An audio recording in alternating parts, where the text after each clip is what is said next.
നമസ്കാരം. Astrology master ക്ലാസ്സിൻ്റെ പുതിയൊരു അധ്യായത്തിലേക്ക് ഏവർക്കും സ്വാഗതം. ചന്ദ്രൻ 5-ാം ഭാവത്തിൽ നിന്നാൽ എന്തായിരിക്കും ഫലം എന്നുള്ളതാണ്.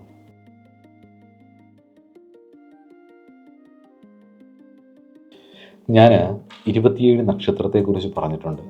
ആ വീഡിയോ നിങ്ങളൊന്ന് കണ്ടു നോക്കണം. ചന്ദ്രൻ ഏത് നക്ഷത്രത്തിലാണോ നിൽക്കുന്നത് ആ നക്ഷത്രത്തിൻ്റെ സ്വഭാവമാണ് ഞാൻ പറഞ്ഞിട്ടുള്ളത്.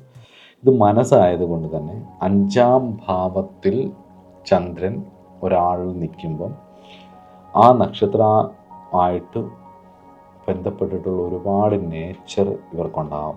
നിങ്ങളുടെ നക്ഷത്രം ഏതാണെന്നുള്ളത് ചന്ദ്രനാണ് നിശ്ചയിക്കുന്നത്. ചന്ദ്രൻ ഏത് നക്ഷത്രത്തിൽ നിൽക്കുന്നതാണ് നിങ്ങളുടെ നക്ഷത്രം. അതുകൂടാതെ ലഗ്നാൽ 5-ൽ ചന്ദ്രൻ നിന്നാൽ ആ നക്ഷത്രത്തിൻ്റെ സ്വഭാവമെല്ലാം ഉണ്ടാവും. അതോടൊപ്പം തന്നെ കുറച്ച് കാര്യങ്ങളും കൂടെ നമുക്ക് ഒരാളുടെ ഈ ചന്ദ്രൻ 5th നിന്ന് കഴിഞ്ഞാലുള്ള പോസിറ്റീവ് ട്രൈറ്റ്സ് നമുക്ക് നോക്കാം. അതുപോലെ തന്നെ ചന്ദ്രൻ ഏറ്റവും ഫാസ്റ്റ് മൂവിങ് ആയിട്ടുള്ള പ്ലാനറ്റാണ്, അറിയാമല്ലോ. അത് ആത്മാവിൻ്റെ കാരകൻ രവിയാണെങ്കിൽ, അതിന് പിടിയുണ്ടെങ്കിൽ, ബലം പിടുത്തമുണ്ടെങ്കിൽ, സെൻറ്റർ ഞാൻ ആണ് എന്നുണ്ടെങ്കിൽ, ചന്ദ്രൻ എന്ന് പറയുന്നത് ബലഹീനതയുടെ പ്ലാനറ്റാണ്, മനസ്സിൻ്റെയാണ്. മാനെ പോലെ ചാടിക്കൊണ്ടിരിക്കപ്പെടും, മനസ്സിലാവും. ചാടിക്കൊണ്ട് അസ്ഥിരതയുടെ, ഫാസ്റ്റായിട്ട് മാറുന്ന അനാവശ്യ ചിന്താഗതികളുടെ, നല്ല ചിന്തകളുടെയും തെളിഞ്ഞ മനസ്സിൻ്റെയും മോശ മനസ്സിൻ്റെയും ഒക്കെ കാരകനാണ് ചന്ദ്രൻ. അപ്പം ചന്ദ്രൻ ബലപ്പെട്ടാൽ, ചന്ദ്രൻ പൂർണ്ണ ബലവാനായി പൗർണമിക്കൊക്കെ ജനിക്കുന്നെങ്കിൽ, മറ്റ് പാപബന്ധം ഒന്നുമില്ലെങ്കിൽ തെളിഞ്ഞൊരു മനസ്സുണ്ടാവും. ചിന്തകൾ ധാരാളം ഉണ്ടാവും, പക്ഷെ തെളിഞ്ഞൊരു മനസ്സുണ്ടാവും. സന്താനങ്ങളോടെ വളരെ അറ്റാച്ച്മെൻ്റ് ആയിരിക്കും, ഇമോഷണൽ അറ്റാച്ച്മെൻ്റ് ആയിരിക്കും, വാത്സല്യം ഭയങ്കര കൂടുതലായിരിക്കും. കാരണം അതാണായാലും പെണ്ണായാലും. കാരണം മാതൃകലകളുണ്ട് ചന്ദ്രൻ. മാതൃത്വത്തെ കാണിക്കുന്ന മാതൃകാരകനാണ് ചന്ദ്രൻ. അതാണ് 5th ഹൗസിൽ നിൽക്കുന്നത്. മാതൃകാരകനായ ചന്ദ്രൻ 5th ഹൗസിൽ നിൽക്കുമ്പോൾ എന്താണ്, സ്വാഭാവികമായിട്ടും അവർക്കൊരു മാതൃത്വം ഉണ്ടാവും. ഇതേ മാതൃത്വം തന്നെ ഇവരുടെ പ്രണയത്തിനും ഉണ്ടാവും. ഇവർ സ്നേഹിക്കുന്ന ആളിന്, അല്ലെങ്കിൽ ഇവർ സ്നേഹിക്കുന്ന ആളോട് ആ ഒരു കരുതലും ഒരു ഇമോഷണൽ അറ്റാച്ച്മെൻറ്റും ഇവർക്കുണ്ടാവും. അതുതന്നെയാണ് ഇവരുടെ പിന്നീടുള്ള ട്രോമകൾക്കും കാരണമാകുന്നത്. അത് നമുക്ക് പിന്നീട് നെഗറ്റീവ് ആയിട്ടുള്ള കാര്യങ്ങൾ പറയുമ്പോൾ നോക്കാം. അതുപോലെ തന്നെ ഈ 5-ാം ഭാവം എന്ന് പറയുന്നത് മനസ്സിൻ്റെ സ്ഥാനമായതുകൊണ്ട് തന്നെ വൈശ്യഗ്രഹമാണ്. രവി ക്ഷത്രിയ ഗ്രഹമായിരുന്നു. ഇവിടെ ഇത് വൈശ്യഗ്രഹമാണ്. വൈശ്യം എന്ന് പറഞ്ഞാൽ എന്താണ്, കച്ചവടമാണ്. ലാഭം നോക്കുന്ന ആളാണ് വൈശ്യം, മനസ്സിലാവും. ലാഭം നോക്കും. അപ്പം ആരുമായിട്ടും അധികം പ്രശ്നങ്ങളൊന്നും പോകാതെ അവർക്ക് ലാഭമുള്ളത് എടുക്കുകയും ലാഭമില്ലാത്തതിന് തള്ളിക്കളയാനും ഉള്ള ഒരു ടെൻഡൻസി ഉണ്ടാവും. എന്നാൽ ആൾക്കാരുമായിട്ട് വലിയ പ്രശ്നങ്ങൾക്കോ അടിയിടിക്കോ വഴക്കിനോ കുത്തിനോ ഒന്നും പോകത്തൊന്നുമില്ല. ന്യായങ്ങളൊക്കെ പറഞ്ഞങ്ങ് പോകും. കച്ചവടക്കാരെ ശ്രദ്ധിച്ചിട്ടില്ലേ? ശരിക്കുള്ള കച്ചവടക്കാരെ ശ്രദ്ധിച്ചു നോക്കിയാൽ മനസ്സിലാവും. അവർ ലാഭം നോക്കുക, അവർ സ്വാർത്ഥരായിരിക്കും. പക്ഷേ അവർക്ക് ആവശ്യമില്ലാത്തതിനെ അവർ ചവിട്ടിക്കളയും. ആവശ്യമില്ലാത്തതിനെയും കൂടെ ചുമന്നുകൊണ്ട് നടക്കുന്നതാണ് രവി. കാരണം രാജാവാണല്ലോ. എൻ്റെ പ്രജകൾ നല്ലതായാലും ചീത്തയായാലും സംരക്ഷിക്കണം എൻ്റെ കടമ, അതാണ് രവി. പക്ഷേ ചന്ദ്രൻ അങ്ങനെയല്ല, ആവശ്യമില്ലാത്തതിനെ ചവിട്ടും. ഇതിൻ്റെയൊക്കെ നെഗറ്റീവ് വശം വരുന്നത് റിലേഷൻഷിപ്പ് 5-ാം ഭാവം ആയതുകൊണ്ട് അവിടെയാണ്. മക്കളോടെ അറ്റാച്ച്മെൻ്റ് ഉണ്ടാകും. മക്കളുമായിട്ട് ഉടക്കി കഴിഞ്ഞ് കഴിഞ്ഞാൽ മക്കളിൽ നിന്ന് അകന്നു മാറി താമസിക്കുക. ഇതൊക്കെ 5th ഹൗസ് ചന്ദ്രൻ്റെ മൂണിൻ്റെ ഒരു പ്രത്യേകത. 3 നെഗറ്റീവ് ആകുമ്പോൾ 3-ന് ഏറ്റവും വലിയ ബലം എന്താണെന്ന് ചോദിച്ചു കഴിഞ്ഞ് കഴിഞ്ഞാൽ പക്ഷബലമാണ്. അമാവാസി മുതൽ പൗർണമി വരെയും, പൗർണമി മുതൽ അമാവാസി വരെയും ചന്ദ്രൻ ഇങ്ങനെ സദാ മാറിക്കൊണ്ടിരിക്കുകയാണ്. അപ്പം മാറിക്കൊണ്ടിരിക്കുന്നതിനനുസരിച്ച് അതിൻ്റെ ഒരു ബലം ആണ് നിശ്ചയിക്കുന്നത്. അത് ഞാൻ പറഞ്ഞിട്ടുണ്ട്. പഞ്ചമ്യാദി പഞ്ചമി അന്തം, പഞ്ചമി മുതൽ പഞ്ചമി വരെ അടുത്ത പഞ്ചമി, അതായത് വെളുത്ത പക്ഷത്തിലേക്ക് പോകുന്ന പഞ്ചമി തൊട്ട് വെളുത്ത പക്ഷം വിട്ട് കറുത്ത പക്ഷത്തിലേക്ക് പോകുന്ന പഞ്ചമി വരെയാണ് ചന്ദ്രൻ്റെ ബലം കൂടുന്നതും കുറയുന്നതും ഏറ്റവും കൂടുതൽ പോസിറ്റീവായിട്ട്. പിന്നുള്ളത് ഇരുട്ടാണ്. പല അഭിപ്രായങ്ങളുണ്ട് ഇതിന്. അഷ്ടമി വരെയാണ്, അഷ്ടമി മുതൽ പഞ്ചമി വരെയാണ്, അങ്ങനെയൊക്കെ പല അഭിപ്രായങ്ങളുണ്ട്. പക്ഷെ പൊതുവേ ആചാര്യന്മാരെടുക്കുന്ന പഞ്ചമി മുതൽ പഞ്ചമി വരെയുള്ള സമയം ചന്ദ്രന്, വെളുത്ത പക്ഷ സമയം ചന്ദ്രന് ബലമായിട്ടാണ് പറയുന്നത്. അപ്പം പക്ഷബലമാണ് ചന്ദ്രന് ഏറ്റവും കൂടുതൽ ഉള്ളത്, വേണ്ടത്. അപ്പം അത് പോസിറ്റീവായിട്ടുണ്ടെങ്കിൽ വസ്തുലാഭങ്ങളുണ്ടാവും. കാരണം ലാഭം ആഗ്രഹിക്കും, അപ്പം അതെല്ലാം കിട്ടും. പ്രണയലാഭം ഉണ്ടാവും, അത് കിട്ടും. സന്താന ലാഭം ഉണ്ടാവും, അത് കിട്ടും. ദൈവഭയമുള്ള ആളായിരിക്കും. ഞാൻ മുമ്പേ പറഞ്ഞ പോലെ ശത്രുത അങ്ങനെ അധികകാലം വെച്ചുകൊണ്ട് നടക്കാത്ത ആളായിരിക്കും. അതായത് പ്രത്യേകിച്ച് ഈ ബലവാനായിട്ടുള്ള ചന്ദ്രനാണെന്നുണ്ടെങ്കിൽ ശത്രുത അധികാരമൊന്നും അങ്ങനെ വെച്ചുകൊണ്ട് നടക്കത്തില്ല. ഊഹക്കച്ചവടക്കാരനായിരിക്കും. ഊഹക്കച്ചവടത്തിലൊക്കെ നല്ല താല്പര്യമായിരിക്കും. അതാണായാലും പെണ്ണായാലും. ഒരു മകൻ അല്ലെ മകൾ, മക്കളിൽ ആരെങ്കിലും ഒരാൾ പ്രശസ്തനാവാനുള്ള സാധ്യതയും ഉണ്ട്. ഇങ്ങനെ ഒരുപാട് കാര്യങ്ങൾ ഗ്രന്ഥങ്ങളിൽ കാണാം.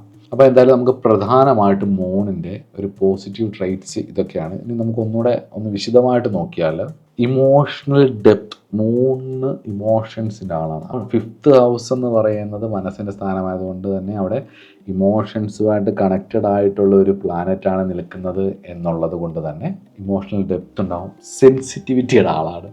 തൊട്ടാവാടി എന്നൊക്കെ പറയുന്നില്ല, സെൻസിറ്റിവിറ്റി. മറ്റേടത്ത് ഈഗോയെ അടിക്കുന്നെങ്കിൽ ഇവിടെ സെൻസിറ്റിവിറ്റിയാണ്. ഇമോഷണലി ഉള്ള പ്രശ്നങ്ങൾ വരുത്തുന്ന ആളാണ്.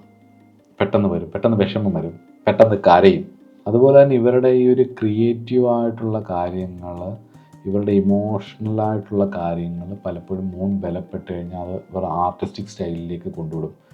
നന്നായിട്ട് പാചകം ചെയ്യും. 5ാം ഭാവത്തിൽ ചന്ദ്രൻ നിൽക്കുന്നവർക്ക് നല്ല പാചകം ചെയ്യാൻ കഴിവുണ്ടായിരിക്കും.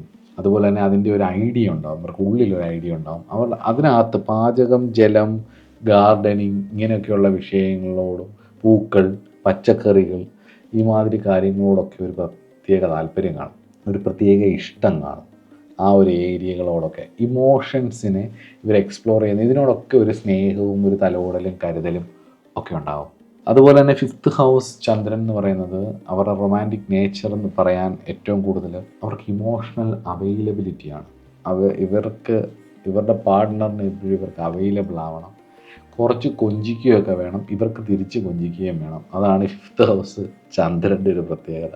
അതുപോലെ തന്നെ ഇവർ എൻജോയ് ചെയ്യും ഇമോഷണലായിട്ടുള്ള അഫെക്ഷനോട് കൂടിയിട്ടുള്ള റിലേഷൻഷിപ്പ്, റൊമാൻറ്റിക് റിലേഷൻഷിപ്സ് ഇവർ വല്ലാണ്ട് എൻജോയ് ചെയ്യും. പക്ഷെ ഒരു കുഴപ്പം എന്താ പറയുക, ഇവിടെ നെഗറ്റീവ് അടിച്ചു പോയുള്ള ഒരു പ്രശ്നം എന്ന് പറയുന്നത് അത് പറയാം. അതുപോലെ തന്നെ കിഡ്സിനോട്, ലവ് ഫോർ ചിൽഡ്രൻ, കിഡ്സിനോടുള്ള ഇവരുടെ ഒരു നേച്ചർ എന്ന് പറയുന്നത് ഞാൻ പറഞ്ഞ പോലെ ചന്ദ്രൻ എന്ന് പറയുന്നത് മാതൃകലകളാണ് അല്ലേ. അത് ബലപ്പെട്ട് കഴിഞ്ഞ് കഴിഞ്ഞാൽ അറ്റാച്ച്മെൻ്റ് ഉണ്ടാവും, ഇമോഷണൽ അറ്റാച്ച്മെൻറ്റ്. എൻ്റെ കുഞ്ഞ് ഒക്കെ അവർക്ക് ആ എൻ്റെ മോൻ, എൻ്റെ കുഞ്ഞ് എന്നുള്ള ഒരു ഇതുണ്ടാവും. ഒരു സ്ട്രോങ് ആയിട്ടുള്ളൊരു ഇമോഷണൽ ബോണ്ട് ഉറപ്പായിട്ടും ഉണ്ടാവും. രവി നിന്നാൽ ഒരു ലീഡറിനെ പോലെയാണ് അച്ഛനായാലും അമ്മയായാലും. ഇവിടെ എന്ന് പറയുന്ന ഒരു സ്ട്രോങ് ആയിട്ടുള്ളൊരു ഇമോഷണൽ ബോണ്ടാണ്. അപ്പോൾ ആ ഒരു ചേർത്ത് പിടിക്കാനും സ്നേഹിക്കാനും ഇമോഷണലി അവരെ ചേർത്ത് നിർത്താനും ഒക്കെയുള്ളൊരു നല്ല കഴിവ് ഉണ്ടാവും 5th ഹൗസ് മൂണിന്. ഇനി നെഗറ്റീവ് ട്രൈറ്റ്സ് പറയാം ചന്ദ്രനെക്കുറിച്ച് പറഞ്ഞ വീഡിയോസ് നോക്കണേ, അതെടുത്ത് നോക്കണം ഒന്ന്. അതിനുശേഷം ചന്ദ്രൻ നിൽക്കുന്ന ഓരോ നക്ഷത്രങ്ങളുടെയും ഫലം നോക്കണം, നിങ്ങളുടെ നക്ഷത്രം ഏതാണെന്നുള്ളത് നോക്കണം. ഇത് രണ്ടും കണ്ടിട്ട് അത് കൊണ്ടുവന്ന് 5th ഹൗസിൻ്റെ വീഡിയോയും കണ്ടിട്ട് ഇതെല്ലാം കൂടെ ചേർത്ത് കൊണ്ടുവന്ന് ഇവിടെ അപ്ലൈ ചെയ്യണം.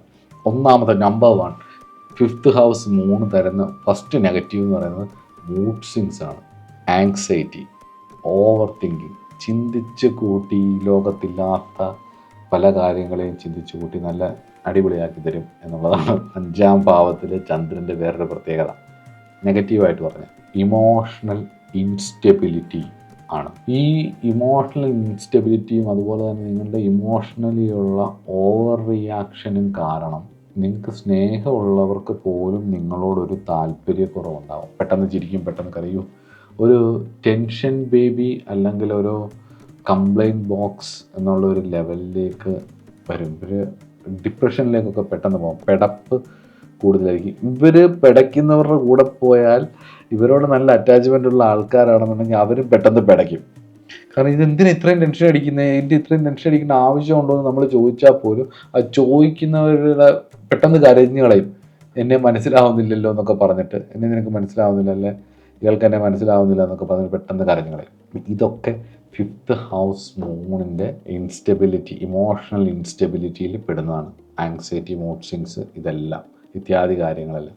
അടുത്തത് ഓവർ അറ്റാച്ച്മെൻ്റ് ആണ്. ഇപ്പോൾ ഒരു ഓവർലി അങ്ങ് ഇവരുടെ പാർട്ട്ണറിനോടായാലും കുട്ടിയോടായാലും ഒക്കെ ഓവറായിട്ട് അങ്ങ് അറ്റാച്ച്ഡ് ആവും. പാർട്ട്ണർക്ക് എന്തെങ്കിലും വന്നാലൊക്കെ തന്നെ ബോധം പോവുക, അല്ലെങ്കിൽ കുഞ്ഞിന് എന്തെങ്കിലുമൊക്കെ വന്നാൽ തന്നെ ബോധം പോവുക, അസുഖം വരിക, കുട്ടിക്ക് എന്തെങ്കിലുമൊക്കെ വന്നാൽ അസ്വസ്ഥമാവുക, മെൻ്റലി ഭയങ്കര ഇത് വരിക. ഒരു രാഹുവിൻ്റെയും ചന്ദ്രൻ്റെയും കൂടെ ഒക്കെ ബന്ധം 5ൽ വന്നു കഴിഞ്ഞാൽ പിന്നെ സൂയിസൈഡ് ടെൻഡൻസി ആയി, മൂഡ് സ്വിങ്സ് ആയി, പലതരത്തിലുള്ള പ്രശ്നങ്ങളായി.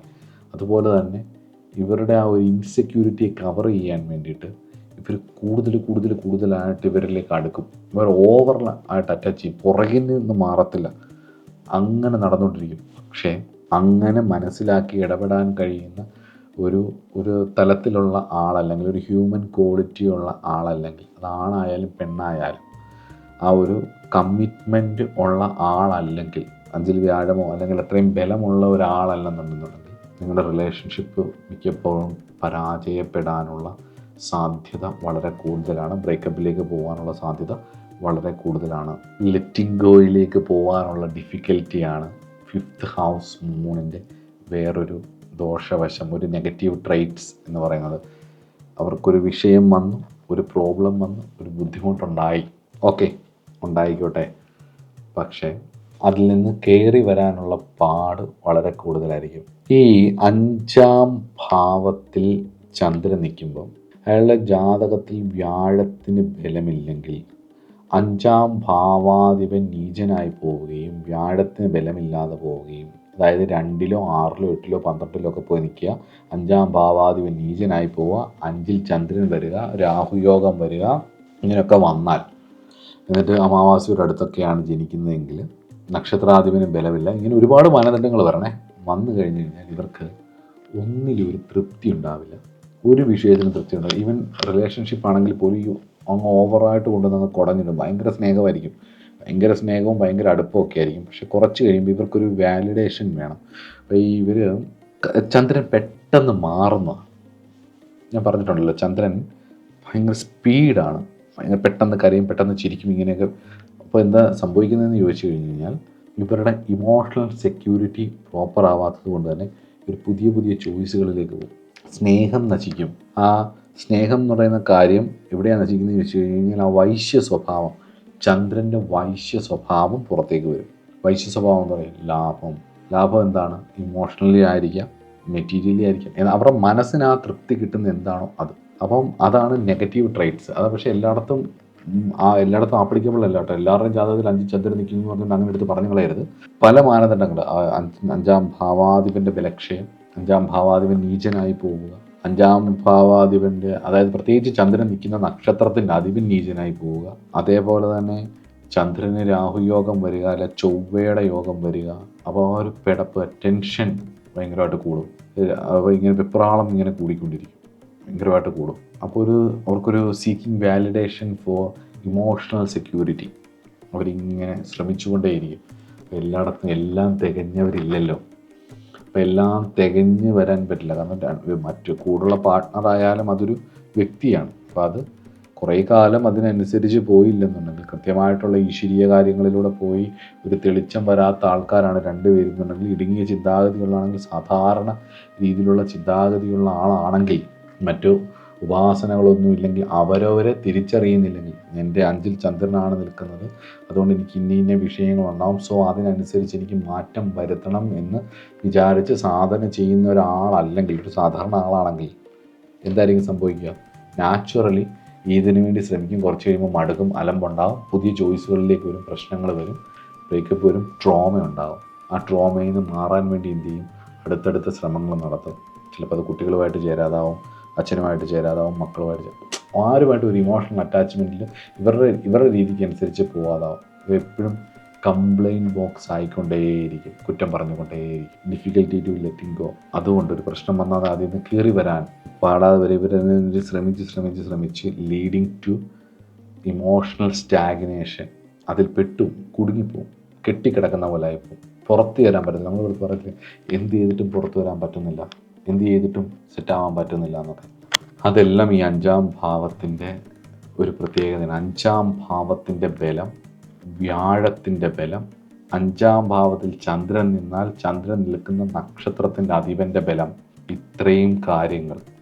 പൊതുവേ ചന്ദ്രൻ നിൽക്കുന്ന നക്ഷത്രത്തിൻ്റെ അധിപൻ്റെ ബലം ഒരാളുടെ ജാതകത്തിലെ സ്വഭാവത്തെ സ്വാധീനിക്കും, അവരുടെ മനസ്സിനെ സ്വാധീനിക്കും. അതുകൊണ്ടാണ് നക്ഷത്രഫലങ്ങൾക്ക് ഇത്രത്തോളം പ്രാധാന്യം വരുന്നത്. നമ്മുടെ നക്ഷത്രഫലങ്ങളെ പറഞ്ഞിരിക്കുന്ന എല്ലാം ഓരോ നക്ഷത്രക്കാരുടെയും, ചന്ദ്രൻ നിൽക്കുന്ന രാശി ബേസ് ചെയ്ത് ഓരോ നക്ഷത്രക്കാരുടെയും 50 ജാതകങ്ങൾ വെച്ചിട്ട് കോമൺ ആയിട്ടുള്ള കാര്യങ്ങളാണ് പറഞ്ഞിരിക്കുന്നത്. അതുകൊണ്ടാണ് അത് അത്രയും വൈറലായത്. സോ അത് നിങ്ങൾക്ക് നോക്കിയിട്ട് അതിവിടെ കൊണ്ടുവന്ന് അപ്ലൈ ചെയ്യുക, ഇവരുടെ 5th ഹൗസിലേക്ക് കൊണ്ടുവന്ന് അപ്ലൈ ചെയ്യുക. അതിനുശേഷം ചന്ദ്രൻ്റെ സ്വഭാവം അപ്ലൈ ചെയ്യുക, ഈ പറഞ്ഞ കാര്യങ്ങൾ അപ്ലൈ ചെയ്യുക. എന്നിട്ട് ഇവരെ മൊത്തത്തിൽ ഒന്ന് നിരീക്ഷിച്ച് നോക്കൂ. നിങ്ങൾക്ക് ഞാൻ ഈ പറയുന്ന കാര്യങ്ങളെല്ലാം കറക്റ്റായിട്ട് വരികയും ചെയ്യും. അപ്പോൾ ഇത്രയൊക്കെയാണ് ചന്ദ്രനെക്കുറിച്ചുള്ള കാര്യങ്ങൾ. അപ്പം ചന്ദ്രൻ രവിയെ പോലെയല്ല. രവി ആത്മാവിൻ്റെ കാരകനാണെങ്കിൽ ഇവിടെ ആരാണ്? ഇത് അമ്മയുടെ കാരകനാണ്. അപ്പോൾ ഇവർക്കൊരു മദർലി നേച്ചർ, ഒരു ഇന്നർ മദർ ഇവർക്കുണ്ടാവും. 5th ഹൗസ് എന്താണ്? കിഡ്സാണ് അല്ലേ? കിഡ്സിനെ ലാഭം കിട്ടും. അപ്പം കുഞ്ഞുങ്ങളോടുള്ളൊരു അറ്റാച്ച്മെൻറ്റ്, കുഞ്ഞുങ്ങളെ തിരിച്ച് സ്നേഹിക്കണം എന്നുള്ളൊരാഗ്രഹം, ഒരു ഇമോഷണൽ ബോണ്ടിങ് ഇവർക്കുണ്ടാകും. ഇവർക്ക് ഒരു അറ്റാച്ച്മെൻറ്റ് ഉണ്ടാവും. എൻ്റേത്. പിന്നെ അതിൽ നിന്നൊക്കെ ഒരു സ്നേഹം കൂടുതൽ പ്രതീക്ഷിക്കുന്ന എവിടെയാണ്? വൈശ്യത്വമാണ്, ആഗ്രഹം, ലാഭം നോക്കും. അപ്പോൾ കുട്ടികളോടൊക്കെ ഭയങ്കര സ്നേഹവുമായിരിക്കും കേട്ടോ. ഈ ലാഭം എന്ന് പറയുമ്പോൾ അതിൻ്റെ നേച്ചർ അങ്ങനെയാണ്. അപ്പോൾ അത് ലാഭം മോശമായൊരു കാര്യമല്ല. അപ്പോൾ അത് സ്നേഹം ഉണ്ടാവും. കൊടുക്കുമ്പോഴാണല്ലോ അത് കിട്ടുന്നത്. എന്തെങ്കിലും ഒന്ന് സെർവ് ചെയ്യുമ്പോഴാണല്ലോ തിരിച്ച് കിട്ടുന്നത്. അപ്പോൾ അത് കിട്ടണമെന്ന് ആഗ്രഹിക്കുകയും ചെയ്യും. അവിടെയാണ് ഈ വേദന ഉണ്ടാകുന്നത്. അവിടെ ആഗ്രഹിക്കുന്നതാണ് അവിടെയാണ് ആ ഒരു ഇൻസെക്യൂരിറ്റി വരുന്നത്. ഇവിടെ 5th ഹൗസിൽ മൂൺ നിന്നാൽ ഇമോഷണൽ ഡെപ്ത് നമ്പർ 1. നമ്പർ 2 എന്താണ്? Romantic sensitivity. നമ്പർ 3 എന്താണ്? Love for children. നമ്പർ 4 എന്താണ്? അവരുടെ ഒരു ഇന്നർ മദർ. എല്ലാവരുടെ ഉള്ളിൽ അമ്മയുടെ ഒരു വാത്സല്യം, ഒരിത് അവർക്ക് കാണാനുണ്ടാവും. 4മത്തെ എന്താണ്? ചോയ്സസ് മാറിക്കൊണ്ടിരിക്കുന്നത്, അല്ലെങ്കിൽ പെട്ടെന്ന് കാര്യങ്ങൾ ചെയ്യാൻ പറ്റുന്നത്, നന്നായിട്ട് കുക്ക് ചെയ്യാൻ പറ്റുന്നത്, പല കാര്യങ്ങളും, അവരുടെ ഹോബീസ്, ഇതെല്ലാം ചന്ദ്രനുമായിട്ട് റിലേറ്റഡ് ആയിട്ടുള്ളതായിരിക്കും. അപ്പോൾ അങ്ങനെയുള്ള ഇഷ്ടമുള്ളവരോട് സംസാരിക്കാനും ഒക്കെ ആയിരിക്കും. പിന്നെ 5th ഹൗസ് ചന്ദ്രൻ്റെ വേറൊരു പ്രത്യേകത എന്ന് പറഞ്ഞാൽ ഗോസിപ്പിങ് ഭയങ്കര ഇഷ്ടമായിരിക്കും. നെഗറ്റീവ് കാര്യങ്ങൾ, ഗോസിപ്പിങ് ഭയങ്കര ഇഷ്ടമായിരിക്കും. അങ്ങനെയുള്ള കാര്യങ്ങളോടൊക്കെ ഒരു താല്പര്യം കാണും നെഗറ്റീവായാലും. പിന്നെ ഉള്ളതെന്ന് പറഞ്ഞു കഴിഞ്ഞാൽ ഈ നെഗറ്റീവായിട്ടുള്ള കാര്യങ്ങളെന്ന് പറഞ്ഞാൽ ഇമോഷണൽ ഇൻസ്റ്റെബിലിറ്റിയാണ്. മൂഡ് സ്വിങ്സ് പോലുള്ള കാര്യങ്ങൾ, ഈ നമ്മുടെ ഒരു സ്ഥിരതയില്ലായ്മ, ഇങ്ങനെ മാറിക്കൊണ്ടിരിക്കുക, വാക്ക് പറഞ്ഞൊന്ന് മാറാനൊരു ഇതില്ലാത്ത, അങ്ങനെ അവരുടെ ഒരു ശരിക്കുള്ള സ്വഭാവം അവർക്ക് തന്നെ കൺട്രോൾ ചെയ്യാൻ പറ്റാത്ത, അവർക്ക് തന്നെ തെറ്റാണെന്നറിയാവുന്ന പല കാര്യങ്ങളും അങ്ങ് ചെയ്തു പോകുന്ന ഒരവസ്ഥ.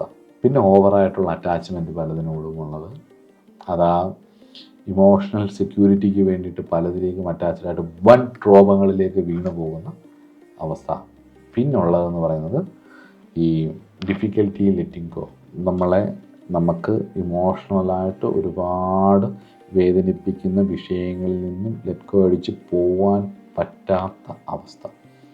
ശരിയാണ്, നമുക്ക് തിരിച്ചറിയാൻ പറ്റും നമുക്ക് ഇത് ചതിക്കപ്പെടുകയാണ് എന്ന്, അല്ലെങ്കിൽ സ്വയം അനുഭവിക്കുകയാണ്, അവർക്കൊരു തരത്തിലുള്ള ഇമോഷണൽ സ്നേഹവും നമ്മളോടില്ല എന്നൊക്കെ മനസ്സിലായാലും ആ ഒരു ഇമോഷണൽ സ്റ്റാഗ്നന്റ് സ്റ്റേറ്റിലേക്ക് ലീഡ് ചെയ്യുന്നത് 5th ഹൗസ് മൂൺ ഉറപ്പായിട്ട്. 5th ഹൗസ് മെർക്കുറി ഒക്കെ അവിടെ അതിലേക്ക് ലീഡ് ചെയ്യും. അവിടുന്ന് നമുക്ക് മുറിച്ച് അവിടുന്ന് മൂവ് ഓൺ ചെയ്യാൻ കഴിയാതെ പോകും. എപ്പോഴും ഞാൻ പറയുന്നൊരു കാര്യം എന്ന് പറയുന്നത്, ഇത് ഏത് ഗ്രഹം നിന്നാലും അത് ബലപ്പെട്ടാൽ മനസ്സിലാക്കി വെച്ചിരിക്കേണ്ട ഒരു കാര്യം എന്ന് പറയുന്നത്, ഇമോഷണൽ സ്റ്റെബിലിറ്റി എന്ന് പറയുന്നത് ലവ് യുവർ സെൽഫാണ്. ലവിൻ്റെ പാർട്ടാണ് 5ാം ഭാവം ആണല്ലോ. 5ാം ഭാവം എന്ന് പറയുന്നത് ലവിനെ പറയുന്നതാണ്. First love your self.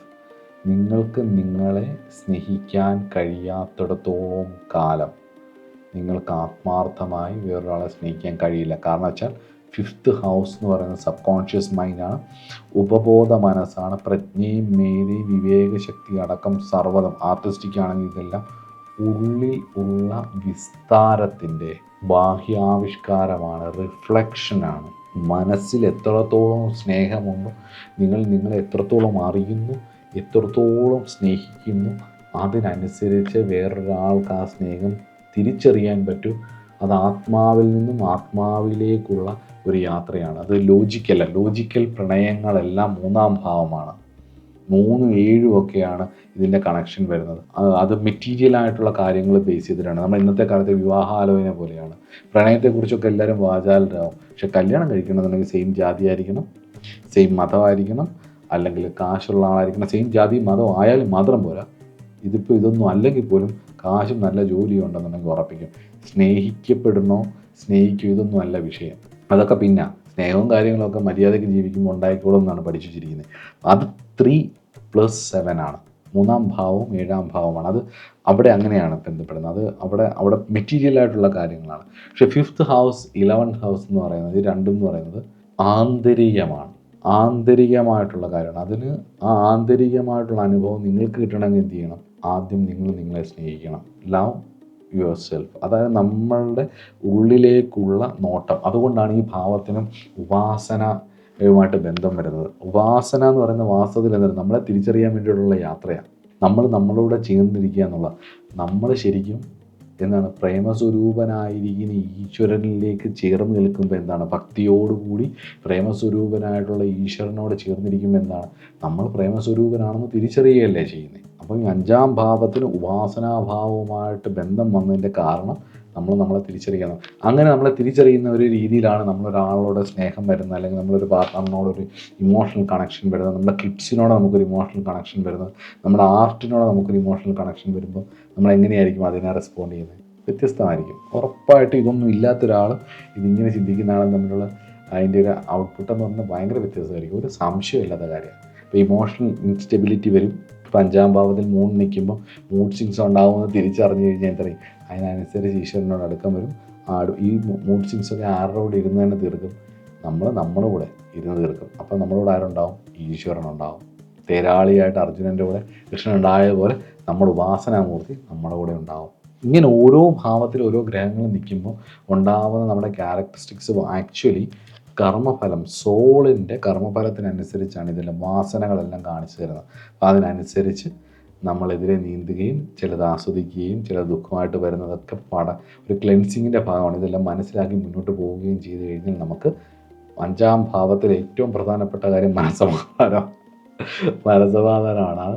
വാസ്തവത്തിൽ ഈ 5-ാം ഭാവത്തിൻ്റെ കൂടുതൽ ഡീറ്റെയിൽസിനെ കുറിച്ച് പറയുന്ന ഒരു ബുക്കാണ്, ഒരു മോഡേൺ ബുക്കാണ് actually, power of sub conscious mind എന്ന് പറഞ്ഞിട്ട്. അതായത് ജോസഫ് മെർഫിയാന്ന് തോന്നുന്നു, മെർഫിയുടെ ഒരു ബുക്കുണ്ട്. അതുമായിട്ട് ബേസ് ചെയ്തിട്ട് ഒരുപാട് സൈക്കോളജിക്കൽ ഇപ്പോൾ ഒരുപാട് ട്രെയിനിങ് ആൾക്കാരൊക്കെ പവർ ഓഫ് സബ് കോൺഷ്യസ് മൈൻഡിനെ കുറിച്ചൊക്കെ പറയുന്നുണ്ട്. അതുമായിട്ട് ബന്ധപ്പെട്ട് ഒരുപാട് പുസ്തകങ്ങൾ ഇറങ്ങുന്നുണ്ട്, ഒരുപാട് ട്രെയിനിങ് പ്രോഗ്രാംസ് ഇറങ്ങുന്നുണ്ട്. അതിൽ ഐഡിയാസൊക്കെ യൂസ് ചെയ്തിട്ട് എക്സിക്യൂട്ട് ചെയ്യാൻ വേണ്ടിയിട്ട് ഒരുപാട് കാര്യങ്ങളും പഠിക്കുന്നുണ്ട്.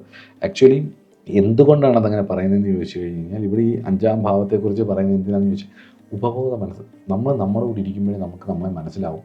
നമുക്ക് നമ്മളോട് ഇരുന്നിട്ട് നമ്മളെ തന്നെ മനസ്സിലാവുന്നില്ലെന്നുണ്ടെങ്കിൽ മറ്റുള്ളവർക്ക് നമ്മളെങ്ങനെ മനസ്സിലാവും? അപ്പോൾ നമ്മൾ വീണ്ടും സീക്ക് ചെയ്തുകൊണ്ടിരിക്കും. എന്നെ ആർക്കും മനസ്സിലാവുന്നില്ല, എന്നെ അത് ചെയ്യുന്നില്ല, ഞാൻ ഇത്രയൊക്കെ ചെയ്തിട്ടും ഇത് ചെയ്യുന്നില്ല. നമുക്ക് ആക്ച്വലി നമ്മളെ മനസ്സിലാവണ്ടേ? എന്നാൽ അല്ലെങ്കിൽ ഇങ്ങനെ കംപ്ലൈൻറ്റ് പറഞ്ഞുകൊണ്ടിരിക്കും. ഇപ്പോൾ 5th ഹൗസ് മൂൺ എന്ന് പറയുന്നത് എപ്പോഴും പെടപ്പായിരിക്കും. ഈ 5th house moon, 5th house Ketu, ഇതൊക്കെ എന്ന് പറഞ്ഞാൽ 5-ാം ഭാവം പെട്ടെന്ന് പെടപ്പുണ്ടാക്കും, ഇമോഷണൽ ഇൻസ്റ്റെബിലിറ്റി ഉണ്ടാക്കും. രണ്ട് തരത്തിലാണ്, പക്ഷേ ഇമോഷണൽ ഇൻസ്റ്റെബിലിറ്റി ഉണ്ടാക്കും. അപ്പോൾ എന്ത് ചെയ്യണം? ഉപാസന ചെയ്യണം. ഈശ്വര വിഷയങ്ങൾ ചെയ്തുകൊണ്ട് എനിക്കിതൊക്കെ ഉണ്ടാവുമെന്ന് മനസ്സിലാക്കിയിട്ട് എന്നെ മാറ്റാനുള്ള ശ്രമം ഉണ്ടാക്കിയത് വ്യക്തി എന്നുള്ള രീതിയിൽ വികസിക്കുകയും ചെയ്യും. അപ്പോൾ ഈ പറഞ്ഞ കാര്യങ്ങൾ, ഈ പോസിറ്റീവ് ട്രൈറ്റ്സും നെഗറ്റീവ് ട്രൈറ്റ്സും എടുത്ത് വെച്ച് പഠിച്ചിട്ട് ഓരോ ജാതകങ്ങൾ വരുമ്പോൾ അതിനനുസരിച്ച് അവരെ ലീഡ് ചെയ്യുകയും അവർക്ക് വേണ്ട കാര്യങ്ങൾ പറഞ്ഞു കൊടുക്കുകയും ചെയ്യുമ്പോൾ ആൾക്കാർക്കൊരു കോൺഫിഡൻസ് ഉണ്ടാവും. അവർക്ക് അതിനനുസരിച്ച് അവരുടെ ജീവിതത്തിൽ മാറ്റങ്ങൾ വരുത്താൻ പറ്റും. അവർക്ക് അതിനനുസരിച്ച് മുന്നോട്ട് പോകും. ഓരോ നിമിഷവും വിലപ്പെട്ടതാണെന്നും അത് ഉപയോഗിക്കേണ്ടത് എങ്ങനെയാണെന്നും ഈ അറിവുകളൊക്കെ ഉള്ള ഗുണം എന്ന് വെച്ച് കഴിഞ്ഞാൽ നമുക്കൊരു കുറച്ചുകൂടെ ക്വാളിറ്റിയോട് കൂടിയിട്ട് ജീവിക്കാമല്ലോ. ഈ കാര്യങ്ങളൊക്കെ മനസ്സിലാക്കി നമ്മളുടെ അടുത്ത് ഉപയോഗിക്കാൻ ശ്രമിച്ചാൽ, ഇനിയിപ്പോൾ എനിക്ക് 5-ൽ ചന്ദ്രനാണ് നിൽക്കുന്നതെന്ന് വെച്ചോളൂ. അപ്പോൾ എനിക്ക് ഇങ്ങനെയൊക്കെയുള്ള പ്രശ്നങ്ങൾ വരും. എനിക്ക് മൂഡ് സ്വിങ്സ് വരാം, ഇമോഷണൽ ഇൻസ്റ്റെബിലിറ്റി വരാം, എനിക്ക് ഇതിനോട് കൂടുതൽ അറ്റാച്ച്മെൻറ്റ് വരും, എനിക്ക് അത് നിമിത്തം ഞാൻ വീഴ്ച വരും, എനിക്കാണെങ്കിൽ ഈ ആൾക്കാർ ഇമോഷണൽ സ്റ്റാഗ്നേഷൻ വരാം, ഇങ്ങനെയൊക്കെ വരും എന്ന് ഞാൻ തിരിച്ചറിഞ്ഞ് എന്ത് ചെയ്യും? ഇതൊക്കെ വരും.